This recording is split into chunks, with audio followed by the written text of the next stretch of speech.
buenos días. Gracias, doctora Villavicencio, por la presentación. Y gracias a todos ustedes por acompañarme en esta jornada de un lunes por la mañana, que siempre es... los lunes son pesados, y si eso sumamos una sesión de habeas corpus y libertad personal, puede ser quizá un atentado contra los derechos fundamentales, ¿no? Así que doblemente gracias.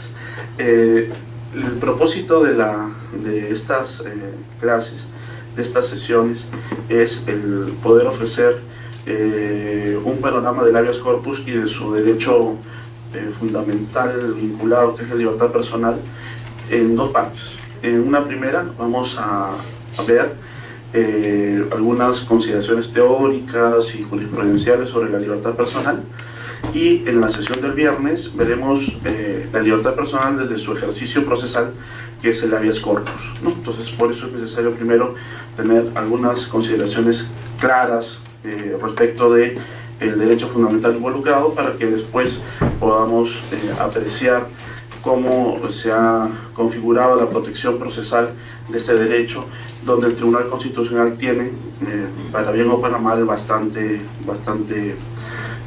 actividad. Para, en la lógica de evitar, digamos, estos atentados contra los derechos fundamentales, y esta sesión no sea un monólogo tortuoso, ¿no? Si hay alguna duda, comentario, discrepancia, con el mayor gusto yo puedo incrementar esas dudas y anotar algunos comentarios al respecto, ¿no? Entonces puede ser la sesión quizá un poco más participativa en alguna medida.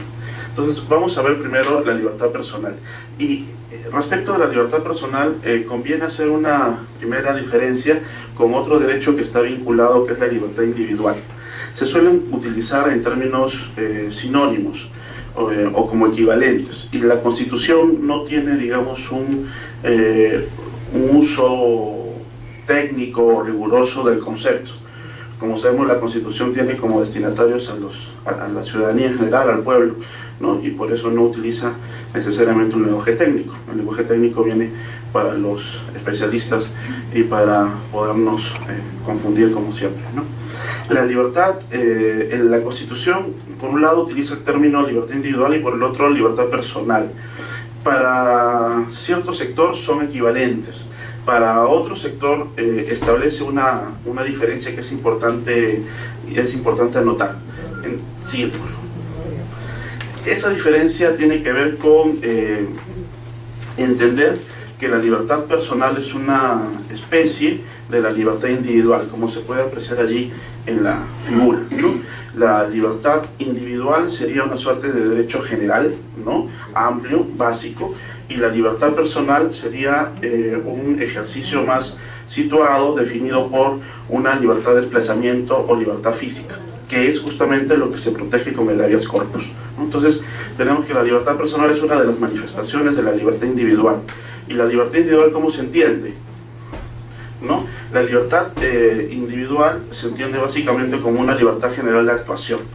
Vamos a ver allí, ustedes lo pueden apreciar, que sobre libertad individual y libertad personal está este derecho previsto, ¿no?, en distintos ordenamientos, tanto supranacionales como nacionales. Pueden ver que está desde la Declaración Universal de Derechos Humanos, la Declaración Americana de Derechos y Deberes del Hombre, el Pacto Internacional de Derechos Civiles y Políticos, la Convención Americana sobre Derechos Humanos. Entonces ahí hay un sustento no solo constitucional, sino también supraconstitucional de protección a este derecho fundamental. La libertad personal está prevista, ¿no?, en la Constitución, en el artículo 2, inciso 24, y la Constitución utiliza el término libertad individual en el artículo 200, inciso 1, cuando habla del habeas corpus. Eso es justamente lo que les comentaba hacía unos instantes, ¿no? La Constitución no utiliza un esquema riguroso, ¿no?, respecto a este derecho. Por un lado, en el capítulo sobre los derechos fundamentales establece la libertad personal, pero cuando desarrolla el habeas corpus, ¿no?, hace mención a la libertad individual. Entonces ahí pueden comenzar a ocurrir algunas dificultades, ¿no? Una primera solución sería entender que libertad personal y libertad individual son básicamente lo mismo, están previstas ambas en la Constitución. Pero la precisión viene ya por el lado de la jurisprudencia o de la teoría, y el Código Procesal Constitucional, que establece que más bien el derecho protegido por el habeas corpus es el de la libertad personal. La libertad individual, entonces, ¿qué sería? La libertad individual sería una suerte de derecho macro, ¿no? Derecho general. Podría definirse como una suerte de autodeterminación sin interferencia. Hacer lo que considero conveniente hacer, siempre que no esté prohibido o que por una ley imperativa, ¿no? Entonces, la libertad individual en algunos otros escenarios se denomina libre desarrollo de la persona, autonomía privada, libertad general de acción o libertad general de actuación. Es un derecho general, ¿no?, que tiene también un desarrollo importante en la jurisprudencia del Tribunal Constitucional, pero que es, como ustedes pueden apreciar, el derecho sobre el cual se construyen los demás derechos, ¿no? Las libertades de expresión, de información, la libertad de asociación, la libertad de reunión, la libertad de conciencia, la libertad religiosa, la libertad personal o de locomoción, son ejercicios de esta libertad individual o libertad general de actuación, de decidir qué es lo que quiero hacer siempre que ello no esté prohibido. Y bueno, y si lo hago, en principio, no se merecería algún tipo de sanción prevista. Es en ese caso importante, por ejemplo, recordar que la jurisprudencia del Tribunal Constitucional tiene también algún pronunciamiento sobre la libertad individual, básicamente en ejercicios como su vinculación con el ejercicio de otros derechos. Me explico. No hace mucho, ¿no?, salió una regulación que prohibía el consumo de tabaco en centros abiertos al público, ¿no? Ustedes recordarán, y bueno, es una norma, ¿no?, entonces ustedes lo recuerdan muy bien, se estableció una suerte de diferencia entre zonas de fumadores y zonas de no fumadores dentro de establecimientos abiertos al público, básicamente restaurantes, ¿no? Después la norma se modificó y se estableció que ya no existían zonas de fumadores, sino que todas debían estar libres del consumo de tabaco. Un grupo de personas, ¿no?, de una asociación pro tabaco, ¿no?, en ejercicio de su derecho a la libertad de suicidarse, ¿no?, pudieron, demandaron, ¿no?, una acción de inconstitucionalidad, o interponieron una demanda de inconstitucionalidad contra la ley, y el caso llegó a conocimiento, como corresponde, del Tribunal Constitucional. Y allí la discusión que se planteó era entre el derecho a la salud, que era lo que buscaba garantizar la norma general, y justamente el derecho invocado por la parte demandante era este derecho a la libertad general de actuación o a la libertad individual, ¿no?, este derecho que yo tendría vinculado a este caso de fumar en un establecimiento abierto al público, si es que así lo estimo, ¿no? El tribunal falló a favor de la ley, señaló que si bien existe una restricción, ¿no?, de la libertad individual, en este caso es una restricción que está plenamente validada o garantizada porque se busca proteger el derecho a la salud, ¿no? Entonces, como podemos ver allí, se presenta dentro de este escenario, ¿no?, este ejercicio de la libertad general de actuación o libertad individual, en ese caso vinculado, por ejemplo, con el deseo de fumar o no fumar en establecimientos públicos. Otro ejemplo que se ha presentado sobre libertad general de actuación tiene que ver, por ejemplo, con ciertas sanciones que son dadas en organismos castrenses por determinados comportamientos que se puedan considerar contrarios a la moral y a las buenas costumbres, ¿no? Entonces ha habido situaciones en las cuales, ¿no?, cadetes, por ejemplo, ¿no?, que quedaban embarazadas, eran expulsadas de los institutos castrenses porque consideraban que había una infracción a la normativa reglamentaria que lo prohibía. En otros escenarios, una persona fue sancionada porque se descubrió que se había casado con un transexual, ¿no? Entonces esto fue de conocimiento también a través de procesos de amparo del Tribunal Constitucional. Y allí se apeló, ¿no?, a este derecho general para evaluar si es que existía o no existía una lesión. Entonces, como se puede apreciar, la libertad individual vendría a ser una suerte de derecho macro o derecho general, ¿no? Vinculado con el principio de libertad, ¿no? Hacer lo que yo considere conveniente, siempre que esto que considero conveniente no esté, digamos, lesionado, prohibido, limitado por alguna norma imperativa. Entonces, la libertad individual se construye como un valor superior. Recordemos que la Constitución peruana, como cualquier otra norma fundamental, no solamente contiene pues regulaciones de conducta, sino también busca derechos o valores por proteger y promover, ¿no? Entonces se construye sobre la base de la promoción de determinados valores que tienen como norte la dignidad de la persona. Es un valor superior y es un principio constitucional, en tanto principio es utilizado, ¿no?, para resolver problemas que puedan tener relevancia constitucional y donde se necesite, ¿no?, tener mención a este concepto. La libertad individual, como todo derecho fundamental, tiene dos partes, ¿no? Los derechos fundamentales tienen una dimensión que se denomina dimensión subjetiva, que es el ejercicio propio, ¿no?, particular que hace cada persona, en tanto titular del derecho, y tienen también una dimensión objetiva. Es decir, los derechos fundamentales no solamente son importantes porque ejercen o favorecen facultades de hacer o no hacer a las personas, sino porque todo nuestro ordenamiento se basa o debería basarse a la luz de los derechos fundamentales, ¿no? Así, por ejemplo, los derechos fundamentales son una suerte de límite al poder reglamentario o al ejercicio normativo, a una determinada decisión jurisdiccional, ¿no? Yo no solamente tengo un derecho fundamental y lo ejerzo de manera individual, sino que además los derechos fundamentales en conjunto son una manera de interpretar todo el ordenamiento. Entonces, desde el punto de vista de la dimensión subjetiva del ejercicio individual de este derecho, la libertad individual tiene que ver con, ¿no?, como les comentaba, con la libertad general de actuación, que también se llama libre desarrollo de la persona, autonomía privada, autodeterminación sin interferencia. Por el lado objetivo, ¿no?, esta dimensión de la libertad individual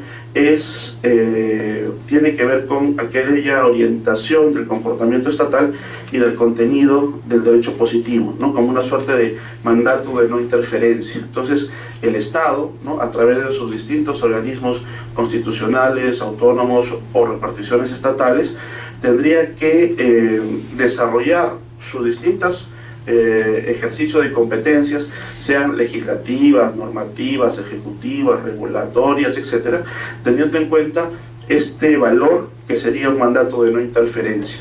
Yo debo de establecer márgenes, ¿no?, de libertad a los seres humanos, porque si no terminamos pareciéndonos a aquellos estados de los cuales hemos querido salir, ¿no?, estados absolutistas, estados donde el margen de libertad es muy precario. Siguiente. Desde un punto de vista teórico, filosófico, y acá me valgo del filósofo muy interesante Isaiah Berlin, ¿no?, la libertad puede ser entendida también de dos puntos de vista, ¿no? Por un lado tiene una dimensión negativa y una dimensión positiva. La libertad negativa en términos de Berlin es aquella libertad de interferencia, ¿no?, en asuntos personales. Es decir, la libertad negativa impediría que el Estado intervenga inválidamente en el desarrollo de mi persona.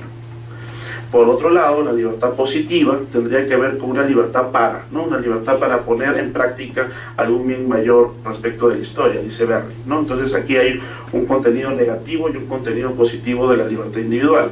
Por un lado, una garantía de que el Estado no intervenga de manera excesiva o desproporcionada dentro de los márgenes de mi libertad, y por otro lado, una exigencia para mí, usar la libertad para algo, ¿no?, para algo que se estima debe ser positivo y en términos ya, digamos, constitucionales, en actividades compatibles con una sociedad democrática y constitucional. Siguiente. En términos lógicos, también la libertad individual puede entenderse, ¿no?, a través de ese presupuesto. X es libre con respecto a Y para hacer Z o no hacer Z, ¿no? Entonces es una autodeterminación sin interferencia. Yo soy libre, ¿no?, de optar y decidir por algo o por hacer algo o por no hacerlo, siempre que esto, como se señalaba, no esté prohibido por una norma imperativa o no lesione de manera arbitraria algún derecho fundamental.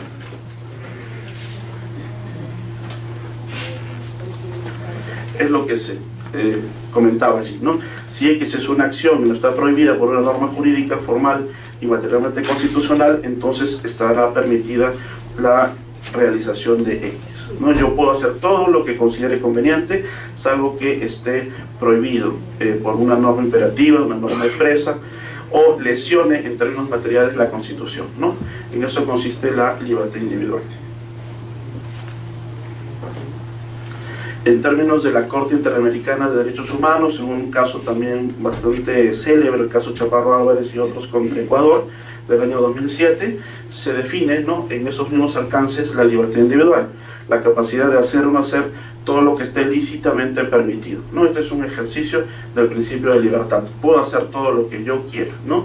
Diferente del esquema estatal, sometido al principio de legalidad. El Estado solo puede hacer aquello que se le está permitido. Nuestro esquema es, en este caso, diferente. Constituye el derecho de toda persona de organizar, con arreglo a la ley, su vida individual y social conforme a sus propias opciones y convicciones. Entonces tenemos, por un lado, libertad personal, libertad de conciencia, libertad de religión, libertad de información, de expresión, de difusión del pensamiento a través de cualquier medio. Son ejercicios de este derecho macro que se conoce como libertad individual. La libertad personal es una especie o un capítulo, una dimensión de la libertad individual. La libertad personal, que es la que es objeto del habeas corpus, tiene que ver con una libertad de desplazamiento o una libertad territorial o de tránsito, de locomoción, ¿no? Es una dimensión física de la libertad individual y busca garantizar la libertad de locomoción o de desplazamiento. Básicamente en eso consiste la libertad personal.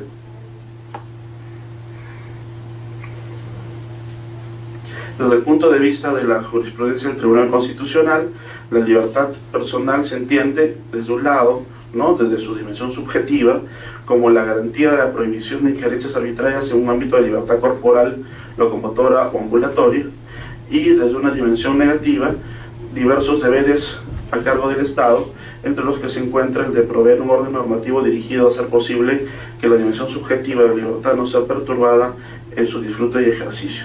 Vemos ambas dimensiones o funciones de todo derecho fundamental. Por un lado, el ejercicio individual, ¿no?, del titular, en este caso, la libertad que yo tengo de desplazarme, de transitar, ¿no?, de que yo no sea intervenido en mi corporalidad sin una razón válida o legítima, por un lado, y por el otro, la libertad personal es una suerte de límite, ¿no?, a la actuación del Estado. El Estado no podría, ¿no?, establecer un conjunto de actividades o acciones que vayan en contra de la idea de la libertad personal. La Constitución utiliza también el concepto de seguridad personal, ¿no? Si ustedes revisan el artículo 2, inciso 24, ahí se utiliza que toda persona tiene derecho a la libertad y seguridad personales, ¿no? La seguridad personal es un matiz que tiene básicamente que ver con la dimensión objetiva de la libertad personal.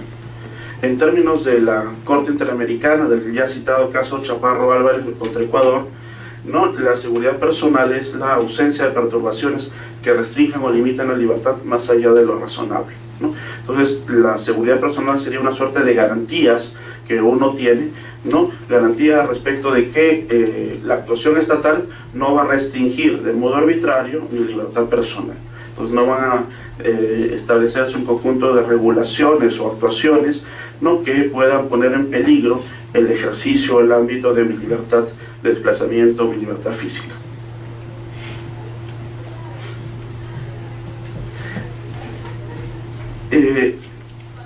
Vista la libertad personal, como se ha señalado, vamos a prestarle un poco de atención a aquellas manifestaciones que tienen que ver con la restricción de este concepto de la libertad personal. Existen básicamente dos, ¿no? Una es la detención, que en términos generales sería una suerte de privación del derecho, y en otros la retención, que sería una suerte de restricción. Esto dentro de un debate un poco más grande sobre si los derechos fundamentales tienen límites o no tienen límites en su ejercicio, ¿no? Todos los derechos están sujetos a límites, existen derechos que son absolutos, ahí hay bastante discusión, ¿no? Para algunos autores los derechos fundamentales se encuentran todos limitados o restringidos. En tanto que yo vivo en sociedad, eso significa que yo tengo que ceder, restringir un conjunto de derechos para poder favorecer más bien el ejercicio de otros derechos. Como dice el maestro Carlos Fernández Cesarego, el derecho justamente surge cuando Caín mata a Abel, ¿no? Si Caín no hubiera matado a Abel, no hubiera sido necesario el derecho. En sociedad es difícil, ¿no? Que exista una convivencia pacífica no regulada, y por lo tanto es necesario establecer ciertas restricciones o limitaciones. Pero esa es una postura.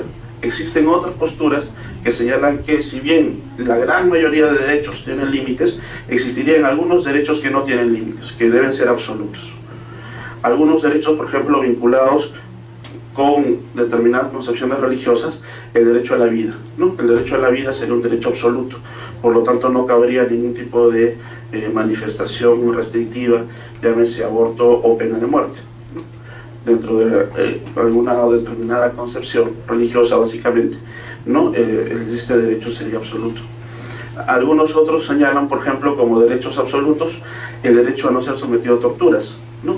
El derecho a no ser torturado es un derecho absoluto, porque en ningún caso es posible la tortura, ¿no? ¿Es posible válidamente torturar a una persona? No habría ningún supuesto válido para que yo torture a nadie. Entonces el derecho a no ser sometido a torturas sería absoluto. Y otros dicen también que otro derecho absoluto sería la libertad de conciencia. Yo puedo pensar lo que quiera, ¿no? Y ahí no tengo límites. Los límites van a venir cuando yo decido exteriorizar eso que pienso, pero ya no será libertad de conciencia, será libertad de expresión. Y la libertad de expresión está sujeta a límites, ¿no? Yo puedo, en ejercicio de mi libertad de expresión, atentar contra la buena reputación o el honor de las personas, o la intimidad. Pero en mi fuero interno puedo pensar lo que yo estime conveniente, y ahí no existe ningún tipo de restricción o limitación. Entonces ahí se discute mucho, ¿no? Si es que existen derechos absolutos o no existen derechos absolutos. En principio, mayoritariamente, se sostiene que los derechos tienen limitaciones. Entonces ahora lo que se busca es que esas limitaciones se encuentren razonablemente establecidas, sean constitucionales, ¿no? Y si no, tenemos por los mecanismos procesales para poder recuperar esos derechos. En el caso de la libertad personal, el proceso de habeas corpus. Existe una diferencia dentro de esa versión de derechos limitados, que tiene que ver con el grado de afectación a la libertad personal. La libertad personal puede ser afectada gradualmente, ¿no? En dos tramos: una afectación severa, que sería una suerte de privación, que se denominaría detención, y una afectación no tan severa, que sería una suerte de restricción o perturbación. En nuestro esquema, ¿no?, constitucional y legal, se permiten ambas figuras.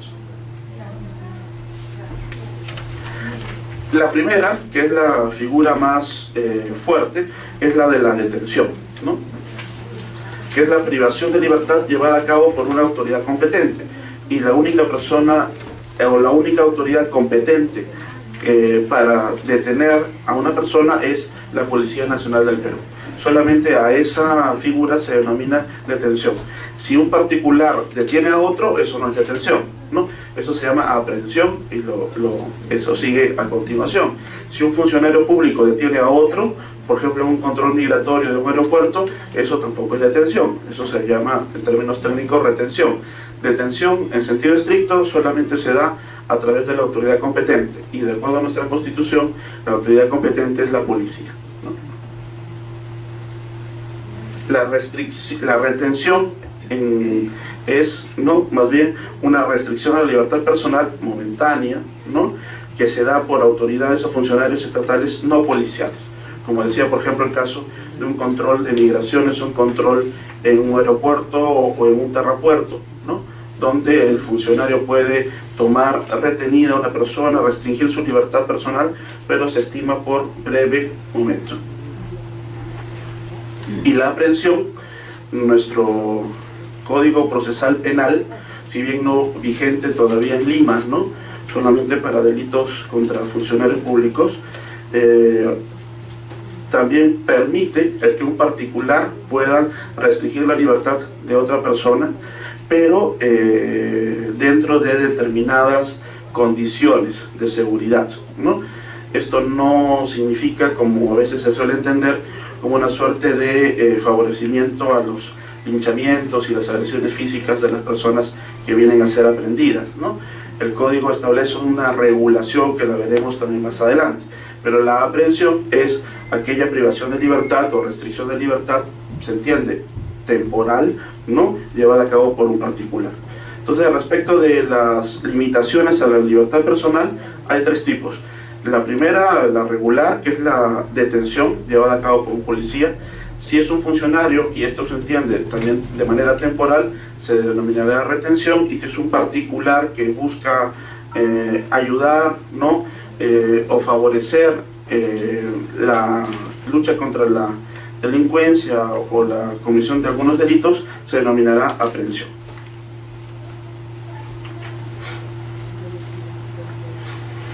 Existe también respecto de la detención una diferencia que es importante, ¿no?, y es la de la distinción entre la detención arbitraria y la detención ilegal.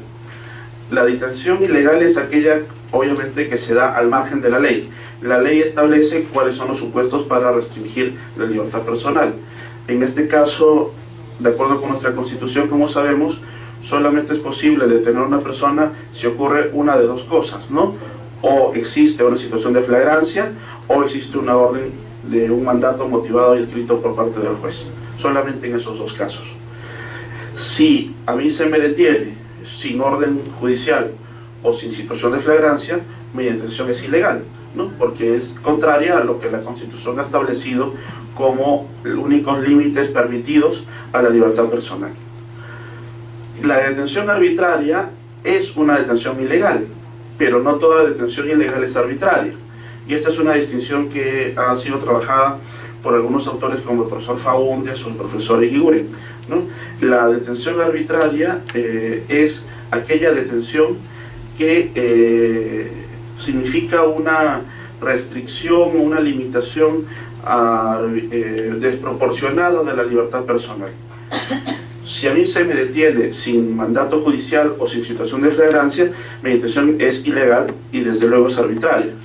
Pero si yo ya pagué, por ejemplo, estoy condenado, ¿no?, a determinada pena restrictiva de libertad, se pasó ya la condena y sigo en el establecimiento penitenciario, entonces mi detención, mi privación de libertad, si bien fue legal, porque fue producto de un mandato judicial, en estos momentos es arbitraria, porque yo ya debería estar libre.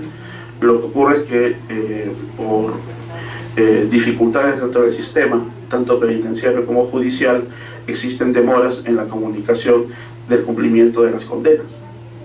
Si yo he sido detenido en una situación de flagrancia, vinculado, por ejemplo, con narcotráfico o terrorismo, existen 15 días, ¿no?, de detención, previstos por la Constitución. Pero si se pasan esos 15 días, entonces ya mi detención termina siendo arbitraria, ¿no? Entonces existe esa diferencia. No toda detención arbitraria es ilegal, ¿no?, o mejor dicho, no toda privación inconstitucional de la libertad personal es ilegal. Existen supuestos en los cuales yo he sido válidamente detenido, pero por alguna situación del transcurso del tiempo o cambios de circunstancias, esta detención legal termina siendo abusiva de mi derecho y por lo tanto es inconstitucional, ¿no? Entonces, por eso se prefiere más que utilizar el concepto de detención ilegal, se prefiere utilizar el de detención arbitraria, porque es más englobante, ¿no? Porque abarca más supuestos.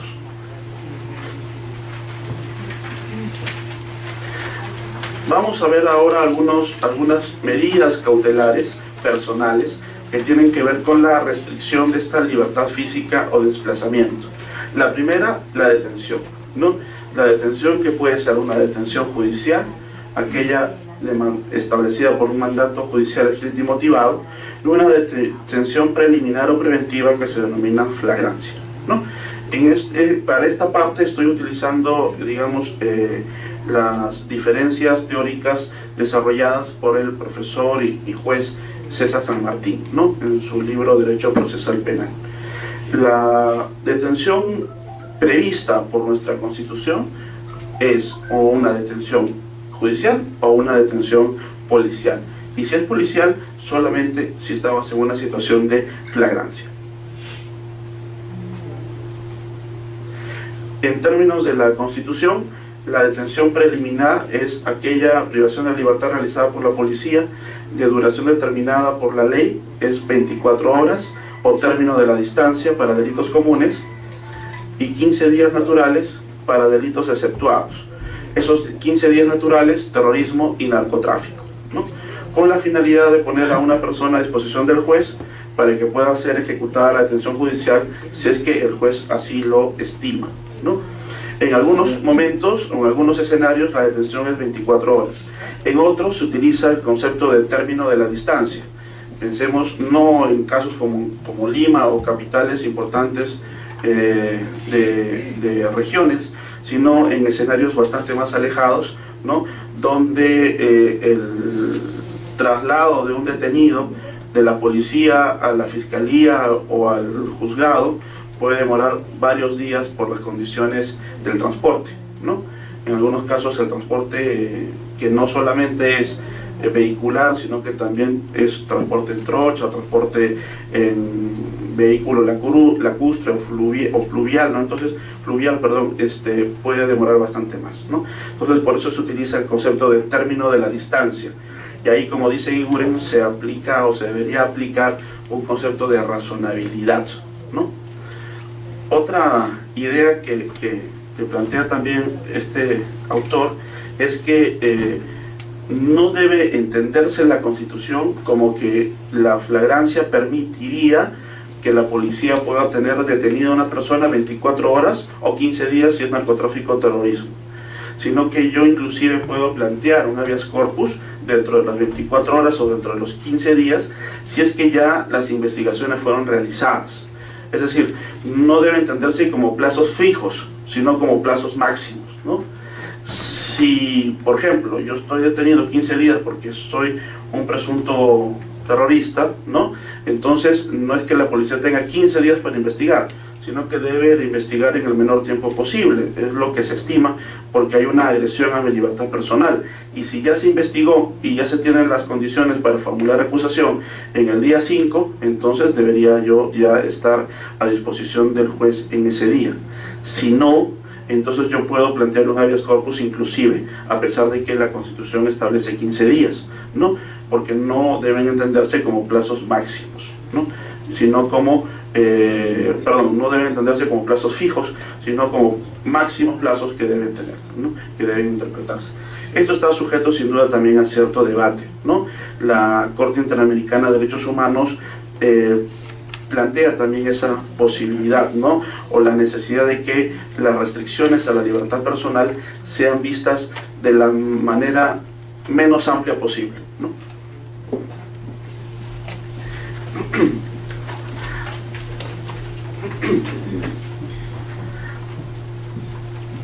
Antes de ese, no sé si podríamos regresar una diapositiva, una anterior, que es la de la detención judicial. Quería solamente hacer un pequeño comentario allí, ¿no? El otro escenario de la detención constitucionalmente establecido es el de la detención judicial. Y aquí lo que se exige, como la Constitución señala, es un mandato judicial escrito y motivado, ¿no? Esto es también importante porque la Constitución exige no solamente que la restricción de la libertad sea dada a través de un documento por escrito, o sea que exista cierta formalidad, sino que ese documento por escrito se encuentre motivado, ¿no? Es decir, que existan razones que justifiquen esa restricción o privación de la libertad. ¿Y eso por qué? Porque existe cierta tendencia, que la veremos el viernes, ¿no?, a evaluar la motivación que hace el juez cuando ordena la detención o cuando establece un tipo de responsabilidad penal. Y ese es un gran problema, creo yo, porque abre una puerta a una discusión que ya se hizo en un escenario penal. Me explico. Es casi, digamos, ya está interiorizado en nuestro ejercicio y en la manera de entender las instituciones o el derecho constitucional, que el Tribunal Constitucional es el que tiene la última palabra, ¿no? Digamos, ese ya es un dato de la realidad, ¿no? Ya no, es algo que ya no se discute. Puede haber algún tipo de polémica teórica sobre la necesidad de los límites del Tribunal Constitucional, ¿no? Acá también se conoce, ¿no?, que ha habido algunos proyectos de ley para establecerle límites al Tribunal Constitucional, y que estos serían, si es que se dan como leyes, seguramente sería materia de procesos de inconstitucionalidad, y ahí el Tribunal Constitucional pues es un poco juez y parte, ¿no? Entonces ya sabríamos cómo serían fallados estos temas, ¿no? Recordemos solamente un caso, ¿no?, el proceso de cumplimiento. ¿Cuál es la sede oficial del Tribunal Constitucional? Arequipa, ¿no? ¿Dónde debería sesionar? En Arequipa, ¿no? Entonces, un ciudadano de esos antipáticos que existen siempre plantea un proceso de cumplimiento, ¿no?, para que se cumpla la ley orgánica del Tribunal Constitucional, que señala que su sede es Arequipa, y su sede es Arequipa, debería sesionar en Arequipa, ¿no?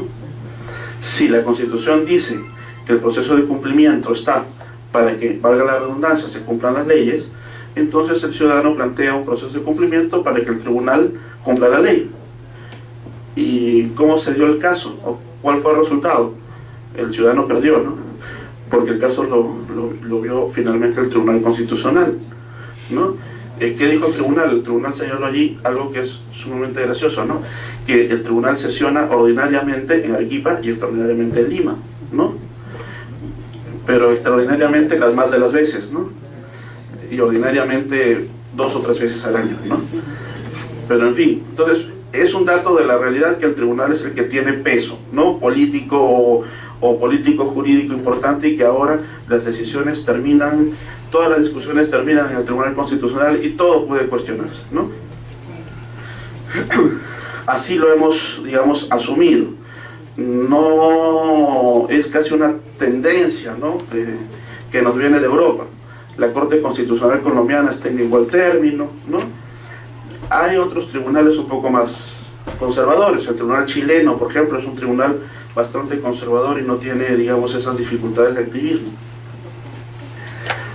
Entonces, dentro de ese escenario donde el tribunal siempre tiene la última palabra, existe cierta tendencia a cuestionarlo todo, ¿no?, y a que el tribunal siempre se pronuncie por todo.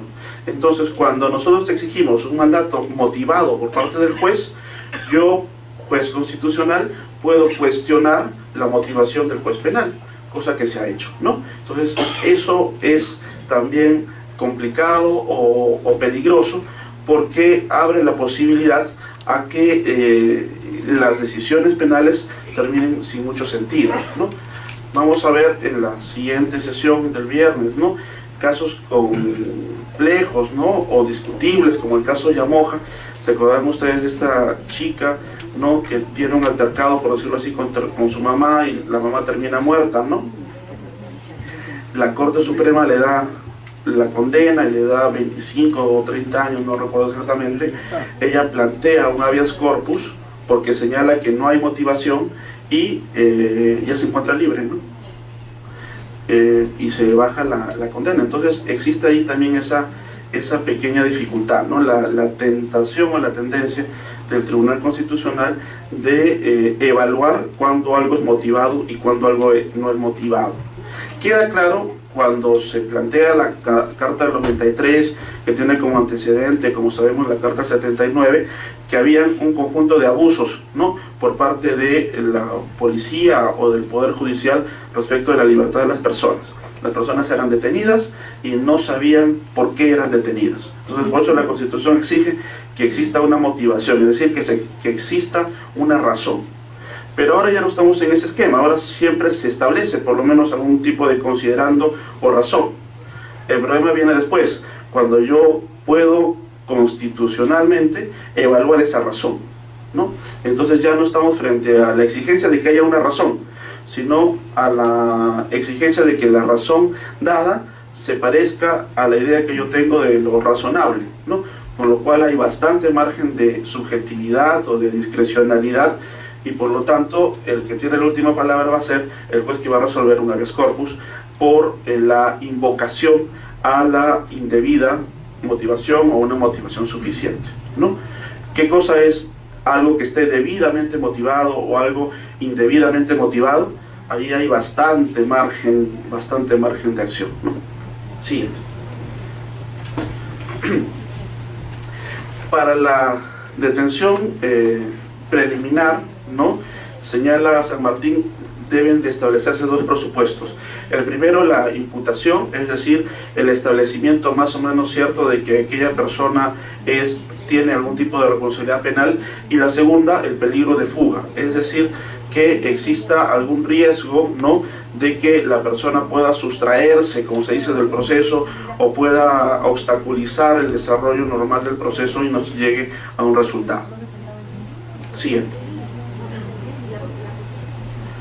La imputación, ¿no?, es la procedencia de la detención, queda legalmente condicionada a aquel imputado que se encuentra en una situación de flagrancia, ¿no? Sin flagrancia no hay detención preliminar legal, ¿no? La exigencia es a que exista una situación de flagrancia. La imputación tiene que ver con que se configure o no se configure una situación de flagrancia. Siguiente. Más bien, el peligro de fuga tiene que ver con aquellas condiciones que podrían hacer peligrar la investigación, el desarrollo del proceso, y por lo tanto se establece la necesidad de que se configure esta detención. La policía debe presumir, por las circunstancias del hecho, por la personalidad del imputado o sus características o prontuario, ¿no?, que puede sustraerse de la justicia, como ha ocurrido por ejemplo en Tumbes, ¿no? En aplicación del principio de proporcionalidad, no habrá peligro de fuga en casos de faltas y delitos leves, ¿no? Entonces, la exigencia del peligro de fuga como mandato de restricción de la libertad personal solamente está pensada para delitos graves, ¿no? Si son delitos leves o faltas, entonces ahí no habría una necesidad de restringir la libertad en ese grado. ¿Y esto por qué? En aplicación del principio constitucional de proporcionalidad de las penas, ¿no? Sería desproporcionado por la pena que posiblemente vaya a recibir el que se encuentre detenido o privado de su libertad, sobre todo si es que estamos frente a faltas, ¿no? Como sabemos, para las faltas no existe una detención o un mandato de restricción de la libertad, solamente el mandato del cumplimiento de jornadas comunitarias.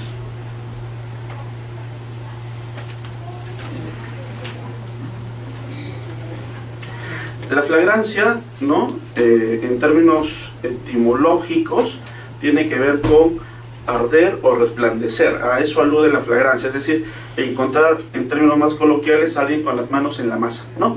Es decir, que está cometiendo allí el delito, que ha sido casi inmediato cometerlo, ¿no? Entonces, el delito flagrante es aquel cuyo autor es sorprendido en el momento mismo de cometerlo, ¿no? Como se dice en latín, infraganti, ¿no?, que en realidad es incorrecto, ¿no?, porque infraganti es en fragancia, ¿no? No es flagrancia, sino fragancia, que es olor, ¿no? Pero bueno, ya se ha pasado así, debería ser inflagranti, ¿no? Pero se dice infraganti con más facilidad. La flagrancia, señala el doctor César San Martín, tiene 3 presupuestos, ¿no? Inmediatez temporal, inmediatez personal y necesidad urgente. La policía, que es la que va a intervenir y establecer la detención de la persona, debe de tener en conocimiento o debe de respetar y observar estos 3 requisitos que deben darse copulativamente, conjuntamente, para restringir la libertad. Una inmediatez de tiempo, de persona y una necesidad de la captura. Siguiente. La inmediatez temporal tiene que ver con que se esté cometiendo un delito o se haya cometido instantes antes, ¿no? La idea es que yo capture a quien ha cometido el delito, ¿no? A eso presume la flagrancia, es decir, que no exista un nexo de tiempo que se haya cortado, desde que se cometió el delito hasta el momento en que ocurrió la captura. El nexo de tiempo o la línea de tiempo no debe haberse cortado. Si a mí me roban un celular y yo logro perseguir, en ese supuesto bastante hipotético en mi caso, ¿no?, que yo corra tras el delincuente y lo persiga y lo capture, ¿no?, entonces ahí sí habrá una detención, una inmediatez temporal. No ocurrirá o no habría una detención, una inmediatez temporal, si es que me roban el reloj y yo un día o 2 días después veo al autor y lo persigo, ¿no? Obviamente ahí no hay una línea de tiempo. Eso es importante recalcarlo, resulta obvio, pero ha habido bastante jurisprudencia de habeas corpus por abuso de esta inmediatez temporal, ¿no? Por eso se utiliza este concepto de cuasi flagrancia, que es utilizado no tanto por el Poder Judicial, sino por el Ministerio Público o por la Fiscalía, ¿no? La cuasi flagrancia, que da una suerte de plazo de 24 horas, ¿no? Hasta 24 horas para poder hablar de una situación de flagrancia delictiva y la persona pueda ser detenida sin mandato judicial, ¿no? Por otro lado, se exige que una inmediatez de tipo personal o de tipo subjetiva, ¿no? Entonces aquí lo que se busca es que el delincuente se encuentre allí en ese momento, dice San Martín, en situación tal con relación al objeto, a los instrumentos del delito, que ello ofrezca prueba de su participación en el hecho, ¿no? Que la persona que yo he detenido sea la que haya cometido esa presunta infracción o ese presunto delito, ¿no? Entonces debe haber una inmediatez personal también, y esto digamos, son 2 requisitos válidos, ¿no?, para poder restringir de esa manera, sin que medie una decisión judicial, la restricción de la libertad personal de los individuos o de los ciudadanos que se ven involucrados en esas situaciones. Por un lado, inmediatez temporal, y por el otro, inmediatez personal. Siguiente. Ahí no son las 24 horas, ¿no? Las 24 horas es una práctica fiscal, ¿no? Pero digamos, si pasan 2 días y la persona tiene los instrumentos del delito, ya no habría flagrancia. Ya no habría flagrancia. O sea, la flagrancia es y significa que no debe haber, que el nexo de tiempo y de persona no debe de romperse. No, pero lo que voy es en el segundo presupuesto, es decir, digamos que se lleva mi caja fuerte. Sí. Al tercer día yo lo encuentro con mi caja fuerte en su casa. Ya no hay flagrancia. Ya no hay flagrancia. No. A pesar que tienen los objetos del delito. Sí, porque se ha roto la línea de tiempo, ¿no? La línea de tiempo para el Ministerio Público es 24 horas.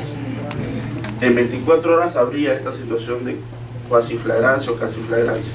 Pero si han pasado ya 2 días o 3 días, ya yo lo que voy a necesitar es una orden del juez, ¿no? ¿Por qué? Porque se estima que si no, podría cometerse situaciones de abuso, ¿no?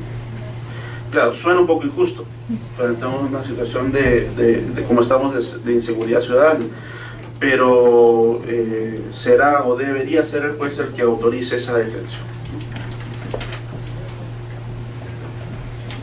Siguiente. Y finalmente San Martín señala como tercer requisito para la flagrancia la necesidad urgente, es decir, el convencimiento por parte de la autoridad policial, casi de manera inmediata, ¿no?, de que es necesaria la captura de esta persona. Y esto, ¿por qué?, ¿no?, en términos teóricos, porque por las circunstancias del caso, la policía se ve impedida de intervenir inmediatamente con el doble fin de poner término a la situación existente, impidiendo en todo lo posible la propagación del mal que la infracción penal acarrea y de conseguir la detención del autor de los hechos. Es decir, por un lado, cuando interviene la policía en una situación de flagrancia, es para revertir la situación delictiva que ahí ha ocurrido, ¿no? Si la policía interviene cuando yo estoy siendo víctima de un asalto, entonces la primera finalidad es que yo pueda recuperar mi integridad y mi patrimonio.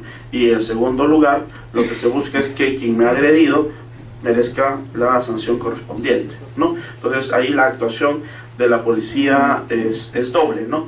Por un lado, reparar, ¿no?, las posibles agresiones en la mayor medida posible que yo he sufrido, ¿no?, la víctima, y por el otro, ¿no?, establecer la necesidad o establecer que el posible agresor o los posibles agresores puedan ser responsables y sujetos a un proceso para que pueda establecerse su responsabilidad penal, ¿no? Entonces existen esos dos supuestos dentro de este requisito de necesidad urgente, ¿no? La detención judicial es el otro escenario, ¿no?, y ya hemos comentado brevemente al inicio, ¿no?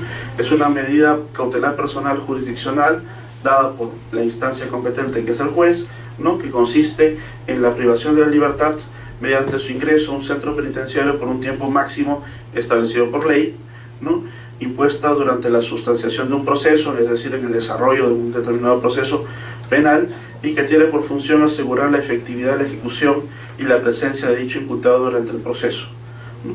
Que aquí se dan básicamente las dos finalidades de toda medida cautelar, ¿no? Por un lado, garantizar que la sentencia sea efectiva, es decir, si la sentencia va a ser presuntamente condenatoria, yo necesito garantizar que el condenado pueda cumplir la pena, ¿no?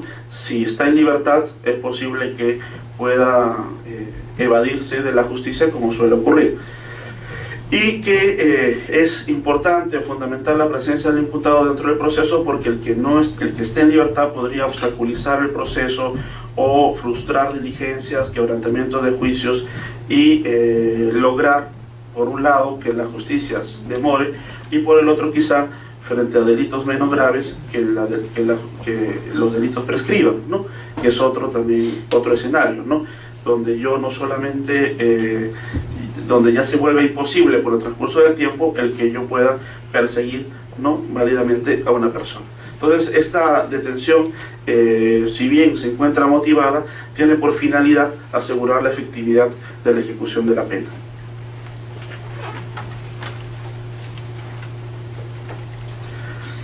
Siguiendo siempre aquí a San Martín, ¿no?, los fines de la detención judicial son, por un lado, mantener la presencia del imputado durante el proceso para fines probatorios, ¿no?, y por el otro, asegurar la presencia para el momento en que se dicte la sentencia firme y se proceda después a su cambio de condición, ¿no? Ya pasa de una detención a una situación de condena, ¿no?, de una restricción ya establecida por un determinado momento. La detención judicial tiene un conjunto de requisitos que también deben ser observados por el juez, ¿no? Excepcionalidad, jurisdiccionalidad, variabilidad, temporalidad y proporcionalidad. Es decir, son un conjunto de consideraciones que debe tener todo juez al momento de evaluar la decisión de restringir o no la libertad personal del imputado. Siguiente, si es que creo que no sé si he desarrollado cada uno en diapositiva o lo tengo todo en... A ver la siguiente, por favor. No. Entonces, volvemos. ¿Por qué es la detención judicial excepcional? Porque obviamente estamos hablando de una situación en la cual la persona es privada de su libertad y, por otro lado, ¿qué derecho o principio constitucional tenemos? La presunción de inocencia, ¿no? Entonces estamos frente a una situación en la cual la persona está todavía sujeta a un proceso, todavía no ha sido condenada, todavía no se ha establecido si es responsable o no, si es culpable o no, pero existe pues algún tipo de indicios suficientes, razonables, que más o menos harían presumir al juez que esa persona es o va a ser condenada, ¿no? Pero es excepcional en el sentido de que lo regular es que exista o que permanezca el principio constitucional de la presunción de inocencia, ¿no? Lo regular es que la persona siga el proceso en libertad. Más bien lo excepcional es que se restrinja su libertad, ¿no? En términos severos como el de una detención, y que estos deben ser vistos siempre con carácter de emergencia o de excepción. Justamente sobre la excepcionalidad, ¿no? Hace 2 semanas estuvo por Lima, o no sé si todavía está, creo que iba a estar una semana, el relator de la Comisión Interamericana de Derechos Humanos, el señor Cavallaro, ¿no? Y creo que también visitó el Congreso, visitó Palacio de Justicia también, y está haciendo una investigación sobre las detenciones preliminares, porque según se dice, los jueces abusan de esta medida, ¿no? En Latinoamérica y quizá en el Perú con alguna incidencia, ¿no? Nosotros estamos haciendo algunos estudios por parte del Poder Judicial para también ver o evaluar cuál ha sido esta decisión, ¿no? En términos, digamos, gruesos, por ejemplo, se tiene que hay cierta tendencia de los jueces de tránsito. Usted sabe que el Poder Judicial ha establecido algunos juzgados de tránsito para ver el tema de los accidentes, ¿no? Y hay cierta tendencia por parte de los jueces a establecer prisiones preventivas con bastante facilidad, ¿no? Entonces cualquier tema de tránsito pasa a ser ya quizá por demanda social, ¿no? El que pasen unas temporadas más o menos largas dentro de la prisión preventiva. Y esto, claro, es una medida que responde a la demanda social, pero por otro lado puede generarnos, desde el punto de vista internacional, dificultades, ¿no? Recordemos que la Corte Interamericana tiene una postura bastante proclive a la protección de los derechos humanos de las personas, y esto hace que no vea necesariamente con buenos ojos algunas medidas un poco más restrictivas, y ahí hay todo un debate también, ¿no? Entonces la excepcionalidad lo que busca es que la medida deba ser impuesta si es que no hay de otra, ¿no? Que no es lo regular, no debe ser la regla general. Justamente más bien la tendencia judicial es que suele ser la regla general cuando el delito es grave, ¿no? La jurisdiccionalidad significa que quien impone la medida tiene que ser el juez, eso resulta obvio, ¿no? Tiene que ser la autoridad judicial de manera motivada. La variabilidad, como es una medida cautelar, ustedes saben, las medidas cautelares tienen como una de sus características el que no son firmes, ¿no? Están sujetas a las circunstancias. Por lo tanto, la medida cautelar, en este caso de detención, puede variar en cualquier momento si se ofrecen algunas circunstancias o cambian algunos elementos para la consideración del juez. En ese sentido, es una medida variable. Temporal, en el sentido de que está sujeta al tiempo, y a un tiempo necesariamente breve, ¿no? Lo que se busca es que el imputado permanezca detenido el menor tiempo que sea posible para conseguir la finalidad del proceso. Si el proceso va en el sentido de que se habría ya establecido la no participación o no responsabilidad de la persona, entonces esta debería de recobrar su libertad de manera inmediata, ¿no? En ese sentido está el criterio de temporalidad. La detención preliminar debe de durar el menor tiempo que sea posible para eso. Finalmente, el principio de proporcionalidad, y este principio que es tan utilizado actualmente en el escenario constitucional, ¿no? El principio de proporcionalidad, que tiene que ver con la evaluación sobre los medios, ¿no? O sobre si existen algunas circunstancias o condiciones menos gravosas o menos lesivas para el derecho, ¿no? La labor del juez es muchas veces la de sopesar, ¿no? La de pesar. Es una técnica para resolver conflictos. Por un lado tengo un derecho A y por el otro lado tengo el otro derecho. Por un lado tengo el deber de cumplir con el ordenamiento y establecer la responsabilidad penal de la persona, y por el otro está la libertad personal. Entonces yo tengo que ponderar, evaluar, sopesar, ¿no? Y en qué medida yo puedo darle más peso, ¿no? O darle mayor valor a determinado platillo de la balanza, ¿no? Entonces la proporcionalidad tiene que ver justamente con esa opción, ¿no? Para garantizar también el que la actuación no sea arbitraria, ¿no? Recordemos que el principio de proporcionalidad o de razonabilidad lo que busca es que quien tiene autoridad no lo ejerza de manera abusiva o arbitraria. Entonces la imposición, en este caso de una detención preliminar, debe ser dada con respeto a la razonabilidad y a la interdicción de la arbitrariedad. Siguiente.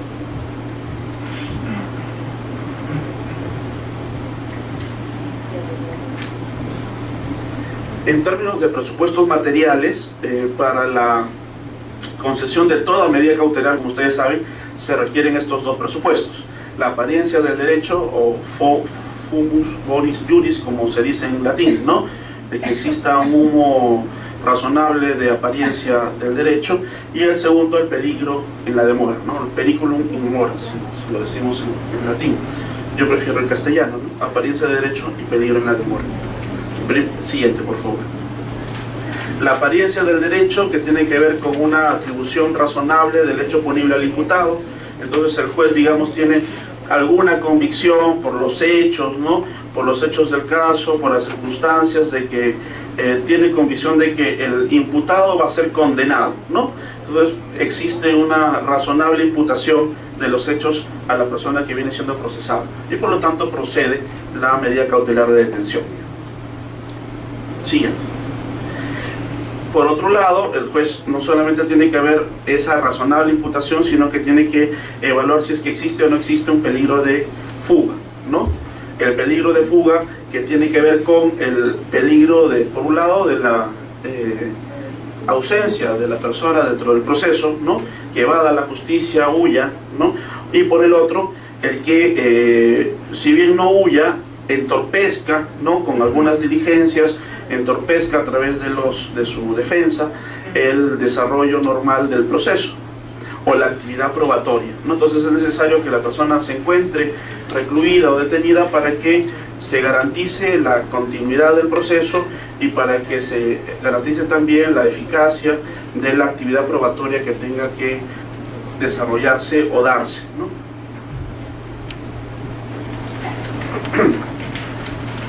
En términos formales, la detención judicial, de acuerdo a lo que señala la Constitución, en primer lugar, tiene como exigencia el que la orden sea escrita, ¿no? El juez establece una orden escrita.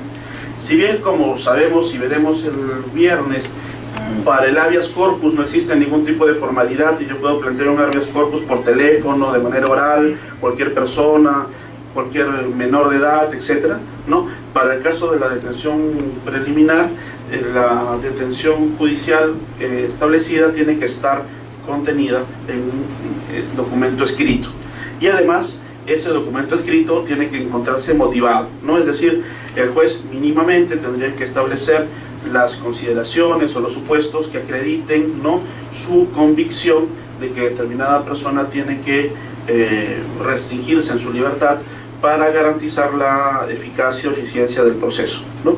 Entonces, que en este mandato escrito yo puedo apreciar, o cualquiera podría apreciar, ¿no?, que yo pueda conocer allí que existen fundamentos para la detención del imputado, y con esto que se garantiza una suerte de control de la actividad jurisdiccional y el convencimiento ciudadano de su corrección y justicia. Es decir, no solamente, por un lado, se exige que en previsión de la persona o del ciudadano exista una protección de su libertad personal, sino también existe también la necesidad de que esta actividad judicial redunde, ¿no?, en una situación de convicción positiva por parte de la ciudadanía, ¿no?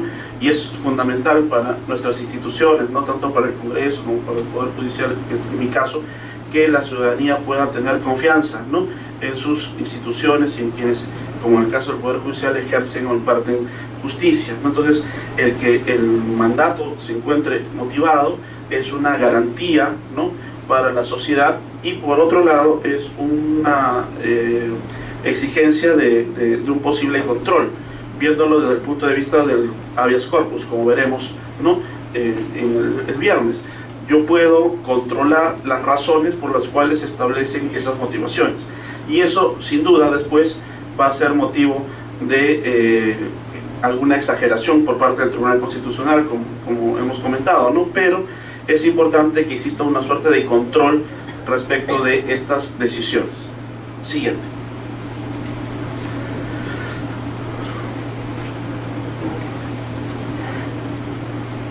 La libertad personal no solamente puede verse restringida o limitada por una orden judicial o por la policía en su situación de flagrancia, sino que existen otros supuestos, otras medidas cautelares que pueden darse, ¿no? La siguiente es, por ejemplo, una detención funcional operativa, es decir, es una restricción menor de la facultad ambulatoria o de la libertad de desplazamiento de la persona, destinada a cumplir exigencias inmediatas y elementales de la norma, ¿no? Por ejemplo, de acuerdo al Código Procesal Penal o al Código de Procedimientos Penales, ¿no? Estas posibilidades de que la autoridad, en este caso policial, pida nuestros documentos, ¿no? Entonces, existe obviamente una restricción de la libertad personal, pero es una restricción de la libertad personal operativa o bastante temporal, en el sentido de que nuestra restricción es mínima, ¿no? Pero sin duda, como es una autoridad, nosotros estamos obligados a favorecer, ¿no?, el cumplimiento de la norma, y si nos piden documentos, pues tenemos obviamente que ofrecerlos, ¿no? Ahí hay después toda una discusión de si yo no tengo documentos, entonces voy detenido o no voy detenido, ¿no? En situaciones en las cuales estábamos en casos como el terrorismo, obviamente el no tener documentos era ya casi una suerte de antesala, ¿no?, a una temporada en la prisión. Ahora el no tener documentos se entiende como una infracción, ¿no?, pero no es un delito. Entonces, por lo tanto, si es infracción, no debe haber detención, ¿no? Sin embargo, la autoridad sí puede perturbar, restringir mi libertad personal, pero se entiende por determinados momentos, ¿no?, por un tiempo bastante breve para poder ejercitar o hacer efectiva su labor. Ahí habría que... el Código Procesal Penal, ¿no?, permite este tipo de intervenciones por parte de la policía, ¿no?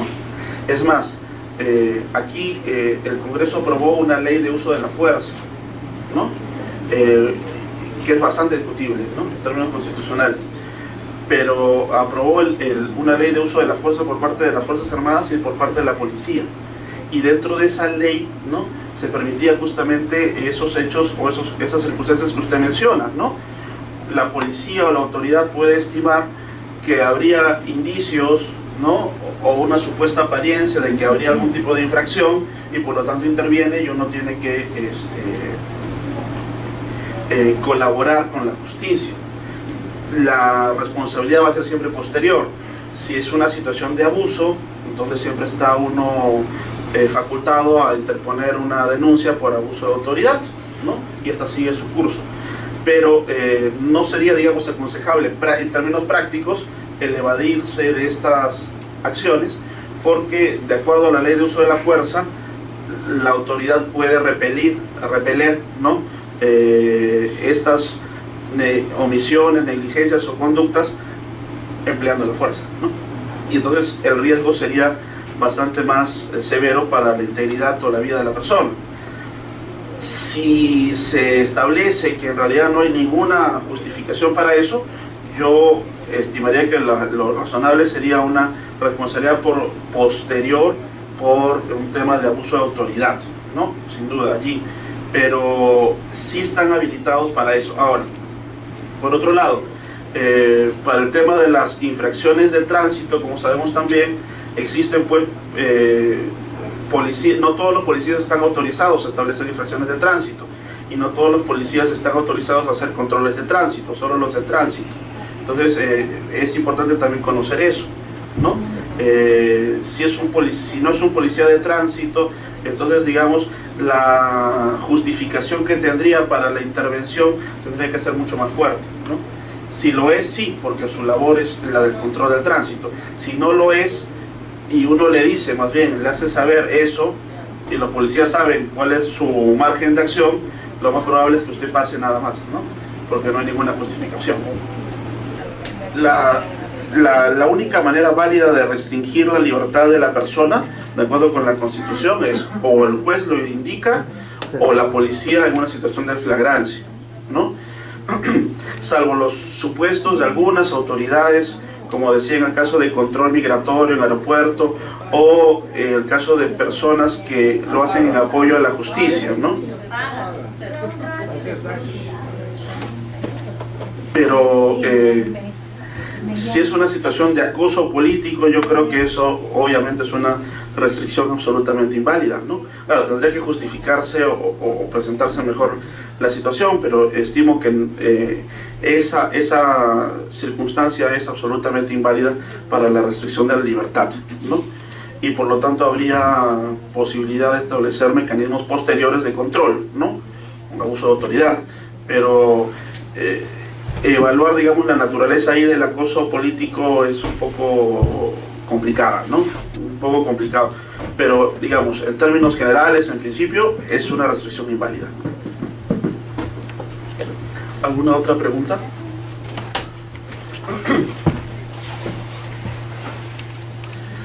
Esto es justamente lo que yo mencionaba. El Código Procesal Penal, en el artículo 205, establece, ¿no?, que la Policía Nacional, sin necesidad de orden del fiscal o del juez, podrá requerir la identificación de cualquier persona y realizar la comprobación pertinente en la vía pública o en el lugar donde se hubiera hecho el requerimiento, cuando considere que resulta ser necesario para prevenir un delito o obtener una información útil para la averiguación de un hecho punible, ¿no?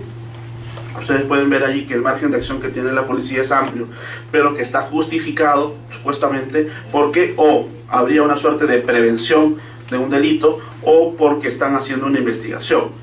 Digamos, porque se les ocurre, eso no estaría prohibido, eso está de todas maneras vedado, y eso después podría ser pasible de algún tipo de control, ¿no?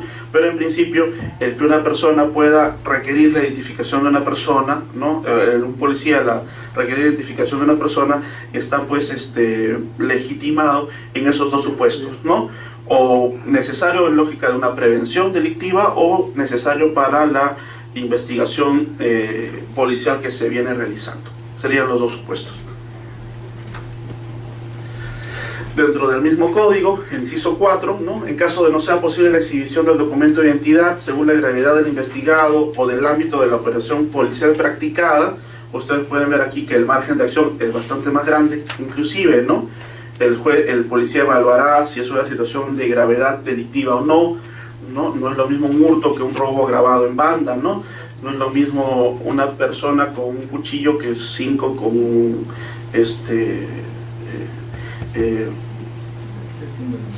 armas de fuego, ¿no? Entonces, según esa situación, conducirá al intervenido a la dependencia policial más cercana para exclusivos fines de identificación. Podrá tomar huellas del intervenido y constatar si registra alguna requisitoria. Si registra requisitoria, ahí sí va a pasar una temporada, ¿no? Recordemos que ahora las comisarías tienen todas, ¿no?, el sistema de las requisitorias bastante efectivas. Es más, en este caso de las requisitorias, y no solo con ellas, existe el registro de deudores alimentarios morosos, ¿no?, que también fue aprobado por el Congreso, ¿no? Y cuando uno acude a la institución, a una comisaría o una institución policial, una de las pautas es justamente también el ver si uno está o no en ese registro, y eso ha ocasionado después también algunas sorpresas por parte de personas que van allí y después ya no salen, ¿no? Este procedimiento, ¿no?, contado desde el momento de la intervención policial, no puede exceder de 4 horas, luego de las cuales se le permitirá a la persona retirarse, ¿no? Salvo que exista pues convicción de que en realidad es una persona que merece o que tiene responsabilidad penal posible, y por lo tanto se dé parte de la Fiscalía para su denuncia o al Poder Judicial para su detención, ¿no? Entonces, el Código Procesal Penal permite este tipo de actividades por parte de la policía. No estamos en una situación de flagrancia, no hay una flagrancia delictiva, yo tengo solamente una presunción, ¿no? Y la vía para garantizar o confirmar la presunción es el pedir la identificación de la persona, ¿no? Yo puedo estimar como policía de que existen algunas circunstancias agravantes que hacen que yo tenga la necesidad no solamente de pedir la identificación, sino de conducirlo a la comisaría para una toma de huellas digitales, todo lo cual no puede demorar más allá de 4 horas, ¿no? Digamos que acá volvemos a la ponderación o a la proporcionalidad, ¿no? Por eso se exige que las conductas delictivas posibles sean graves. Si estamos frente a una falta o un delito leve, no se legitimaría, digamos, esa determinación. Siguiente. Existe otro tipo de detención funcional que se llama detención funcional preventiva, ¿no?, con el fin de evitar la producción de un resultado lesivo determinado para los intereses de la comunidad o impedir la ineficacia de una norma de derecho público no penal inmediatamente quebrada, dice la teoría, ¿no? Por ejemplo, internar el internamiento de un incapaz o de detención por razones sanitarias, ¿no? Que es un caso que se utiliza también en las clases de derecho constitucional, ¿no? Personas que están privadas de su discernimiento, que deambulan por las calles, que pueden ocasionar algunos disturbios, entonces válidamente se puede restringir su libertad y reconducirlo a un centro médico o al centro médico que corresponda, ¿no? Igual detención por razones sanitarias, ¿no? Recordemos aquí, por ejemplo, todo el tema de la prohibición de la prostitución, ¿no? Entonces son detenciones que no se dan por situación básicamente de flagrancia, sino por una razón de salud pública o sanidad, ¿no? Entonces existe allí también esas circunstancias. O en el caso de menores también, ¿no? Menores por las calles, entonces la autoridad está llamada a restringir su libertad porque en tanto menores tienen que ser pues reconducidos, si se aparece que están en situación de abandono, reconducidos a las instancias estatales que correspondan. Detención procedimental administrativa para fines de extradición pasiva es otra de las fórmulas de restricción de la libertad, dice San Martín, ¿no? La autoridad competente con el fin de contribuir con el éxito de un procedimiento administrativo sancionador, ¿no? O de contribuir al auxilio de la justicia de otro país, ¿no? En muchos casos hemos visto aquí que por régimen migratorio las personas son expulsadas de nuestro país, de cuando en cuando se da esa circunstancia. Obviamente existe una restricción de la libertad personal porque la persona es compelida, acompañada por la autoridad y después puesta fuera de nuestro territorio, pero esto se da en situaciones básicamente de incumplimiento de disposiciones migratorias y es la autoridad policial o judicial la que establece esa circunstancia. Y en otros casos, a través de los convenios o tratados que el Perú ha firmado con otros estados, ¿no? Que es lo que se denomina la extradición pasiva.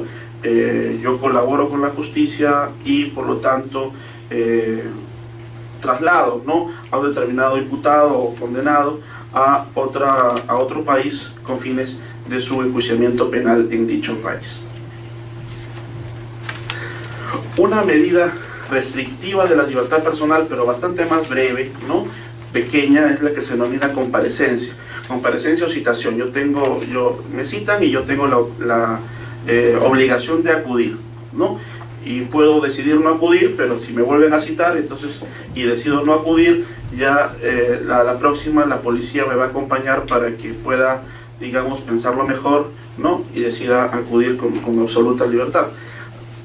Recordemos aquí, por ejemplo, también que la Constitución establece que las comisiones de investigación parlamentarias tienen, ¿no?, los mismos apremios que tienen los jueces en esta materia, ¿no? Entonces yo puedo recurrir a la fuerza pública para la comparecencia de los citados, ¿no? En este caso hay una similitud, ¿no? Lo hace la justicia y por mandato de la Constitución las comisiones de investigación del Parlamento, del Congreso, también tienen o gozan de esta prerrogativa, ¿no? Es una restricción a la libertad personal mínima porque yo estoy obligado a ir a un sitio que no quiero, pero por orden judicial o de una comisión investigadora tengo que hacerlo y si decido no hacerlo, la policía se encarga de que cambie de parecer. La comparecencia puede ser simple, ¿no? La comparecencia simple es situaciones, como digo, de delitos menores, faltas, ¿no? Donde no es necesaria la detención o existe, pues, no hay peligro de fuga, es una persona más o menos conocida, aunque eso ya no es garantía de nada, ¿no? Pero, digamos, existe cierta presunción por parte del juez de que la persona no va a eludir la orden judicial o la eficacia final de la decisión. Esto también porque, como sabemos, y es un dato también de la realidad lamentable, nuestras cárceles están más que hacinadas, ¿no? Entonces, el que se promuevan las detenciones preliminares tampoco es una buena práctica porque el INPE no se da abasto, ¿no? Entonces, la comparecencia simple, cuando no procede la restricción, hay comparecencia restrictiva, es decir, figuras especiales para no establecer detención preliminar en atención a la naturaleza de algunas personas, ¿no? Entonces acá no hay una lesión a la igualdad, sino que en consideración a determinadas naturalezas se establece una opción distinta. Por ejemplo, para mayores de 65 años, enfermos o incapacitados, se suele dictar la medida de detención domiciliaria, ¿no? Esto en consideración a, en algunos casos, la edad o las circunstancias de salud, ¿no?, o de incapacidad que puedan presentar. Y es facultativa, es decir, no se dan los supuestos anteriores, pero el juez estima que bastaría con una detención domiciliaria para que pueda cubrirse con las expectativas que se busque garantizar la finalidad adecuada del proceso. Esto también, atención, como señalaba, a que las cárceles ya están bastante hacinadas o ahí existe pues un número bastante sobrecargado, poblado, ¿no?, de la población penitenciaria. Entonces hace que el juez pueda tomar estas otras medidas, se entiende, para delitos de no mucha envergadura, ¿no? Otra restricción a la libertad personal tiene que ver con el impedimento de salida, ordenado también por el juez, ¿no? No solamente este puede extenderse de acuerdo a la regulación penal, no solamente al imputado, sino también al testigo. Es una medida coercitiva para garantizar la indagación de la verdad, dice San Martín, ¿no? Entonces aquí existe una restricción a la libertad personal de desplazamiento, en tanto que yo no permito la salida del país. La prisión es otro escenario de detención, de restricción de la libertad personal, pero la prisión es aquella situación en la que se encuentra una persona, ¿no?, luego de un proceso penal que lo encontró culpable. Entonces, en el primer caso, tenemos que la Constitución habla de la detención solo por flagrancia o orden judicial. En este caso, estamos frente a una privación de libertad o restricción de la libertad, como dicen algunos otros, ¿no?, porque dicen que la libertad no se priva, sino se restringe, ¿no? Entonces es una pena restrictiva de libertad, pero que se da con ocasión de un proceso penal condenatorio. Se le encontró responsable y entonces va a pasar una temporada tras las rejas, ¿no?, que con beneficios penitenciarios van a ser pues 2-3 veces menos que lo establecido, ¿no? Condenan a 8 años, hace canastas y cestas, dicen, ¿no?, durante 2 y ya está libre, ¿no?, para poder seguir delinquiendo. Por eso es que, por ejemplo, desde el lado del Poder Judicial se han establecido un conjunto de directivas para solicitar a los jueces sean sumamente rigurosos al momento de conceder beneficios penitenciarios, ¿no?, porque ese también es otro abuso. Siguiente. Otra medida de restricción de libertad es la que se denomina arresto, ¿no?, que es una medida de apremio para obligar a un sujeto a adoptar una determinada conducta. Por ejemplo, yo no quiero venir a la Comisión de Investigación del Congreso, entonces la policía se encarga de conducirme hasta allí, ¿no? Entonces es una medida de apremio que se denomina arresto. Se me priva de mi libertad o se restringe mi libertad, pero por una razón y por un plazo bastante breve, ¿no? O como una medida sancionatoria, que acá no se da mucho, ¿no?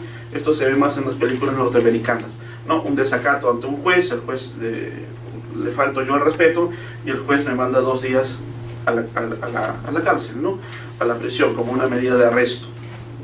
Es decir, es una restricción de la libertad que está vinculada a determinada figura de desacato, ¿no?, o de lesión de lesa majestad, como dicen también en otros escenarios, ¿no? Yo sanciono casi de manera automática estas decisiones, ¿no? Acá esto no se da mucho porque también podría haber el riesgo a algún tipo de abuso, ¿no? Pero no hace mucho, hace algunos años me parece, ¿no?, un par de años, se vio en la televisión un juez norteamericano, de esos jueces que no creen en nadie, ¿no?, le estaba llamando la atención a una adolescente que había cometido una infracción vehicular. Como la adolescente se reía mucho, el juez se molestó, ¿no?, y cambió la pena, ¿no?, de una llamada de atención a una pena efectiva de restricción de la libertad. Entonces la mandó a la prisión, creo que por 2 semanas o 3 semanas. Como la chica no entendía y se seguía riendo, entonces subió nuevamente la pena a 2 años, ¿no? Entonces dijo, y ya la chica entendió que no le convenía reírse, ¿no? y quedó la pena en 2 años. Eso que en nuestro esquema sería, digamos, absolutamente imposible, ¿no? Porque seguramente el abogado plantearía un habeas corpus y el juez sería denunciado ante la OMA o el Consejo Nacional de la Magistratura. El esquema en Estados Unidos funciona, ¿no? Y funciona más o menos bien. Y el nuestro, bueno, es el nuestro, ¿no? Otra figura del arresto es una que se estableció para el Código Procesal Constitucional, pero que no fue aprobada por el Congreso. Cuando los autores del Código, 6 profesores hicieron el anteproyecto de Código Procesal Constitucional, establecieron que una de las medidas efectivas para el cumplimiento de la sentencia puede ser el arresto, ¿no? Como ustedes saben, si un juez ordena algo en materia constitucional, esto se tiene que cumplir sí o sí, ¿no? Y si la autoridad o la persona no quieren cumplirlo, el juez puede, por ejemplo, imponer multas, ¿no? O destituir al funcionario responsable. Si la autoridad no quiere cumplir con una sentencia, entonces el juez puede imponer la medida inclusive de destitución. Esto se vio, por ejemplo, en la última resolución, que fue un poco un escándalo entre el Tribunal Constitucional y el Consejo Nacional de la Magistratura. El Tribunal Constitucional, antes de su nulidad de oficio casi, ¿no?, señaló que debía imponerse la medida de la destitución del funcionario responsable. La idea es que, digamos, la persona cumpla con la sentencia. Entonces, una manera de que cumpla con la sentencia es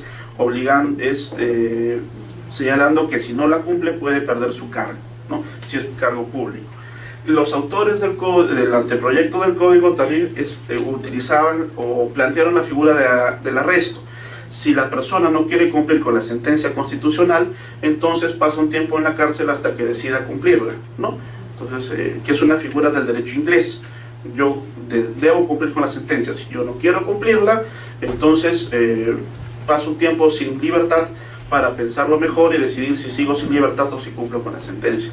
Acá se estimó en el Congreso que esa era una medida un poco abusiva, ¿no?, y que en las manos de los jueces o del Tribunal Constitucional podría ser sumamente peligrosa y se excluyó, ¿no? Pero es una figura que existe, por ejemplo, en el caso del derecho inglés, en el derecho norteamericano también, ¿no?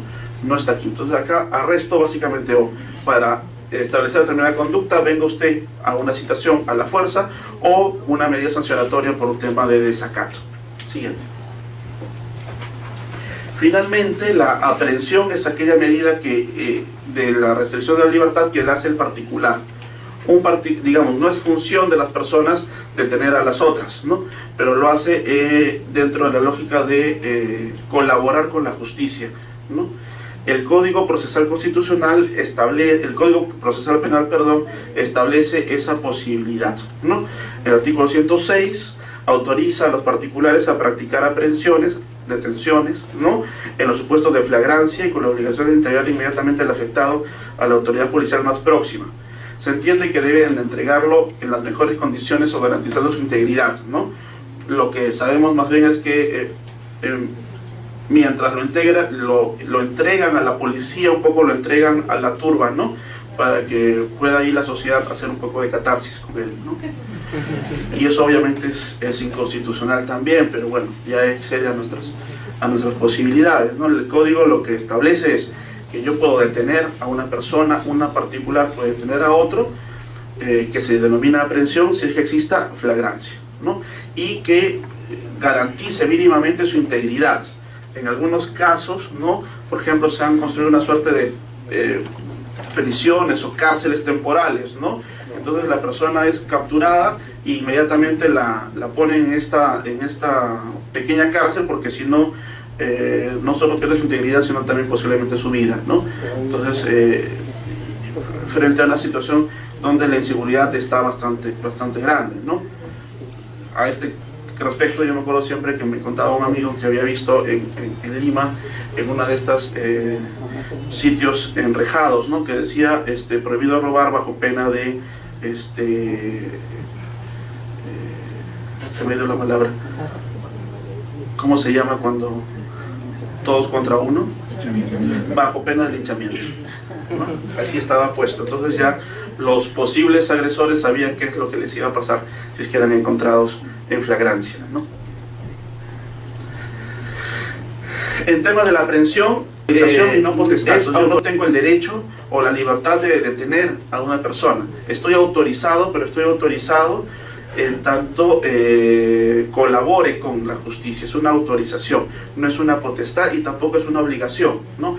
El ciudadano no está obligado a detener a otro, porque obviamente puede también poner en riesgo su integridad.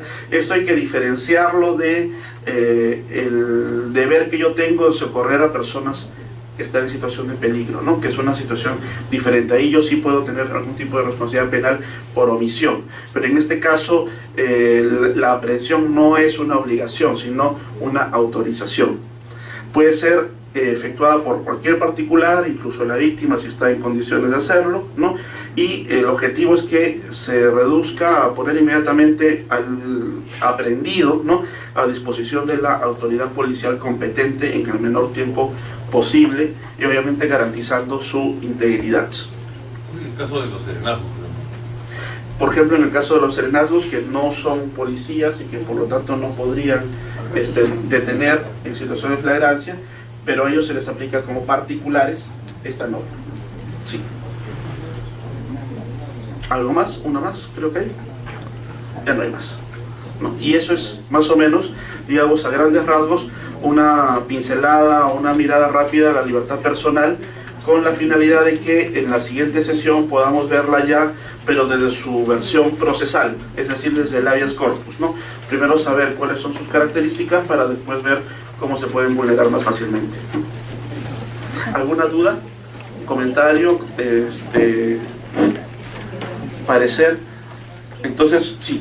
Para el caso de la aprehensión, ¿hay algún tipo de nivel de delito? Por ejemplo, no sé, hay delitos que no requieren detención, o para que alguien en particular aprehendería a alguien que no va a ser detenido después, ¿no? Claro, ahí lo que se exige es que se exige lo mismo que para una detención policial, flagrancia, ¿no?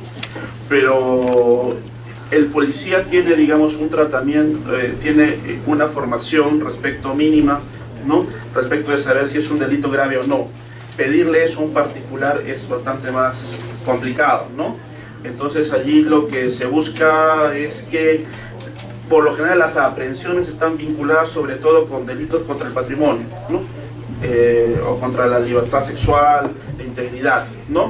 Ya delitos como contra la administración de justicia, peculado, concusión, colusión, eso ya escapa un poco a las posibilidades, pero sí vinculadas a este tipo de delitos, y ahí sí habría, digamos, esa justificación. Lo que se busca es que el particular lo haga excepcionalmente, no es su tarea, ¿no? Ahora, si es un serenazgo, como usted mencionaba, obviamente ahí sí debe haber algún tipo de preparación mayor, ¿no?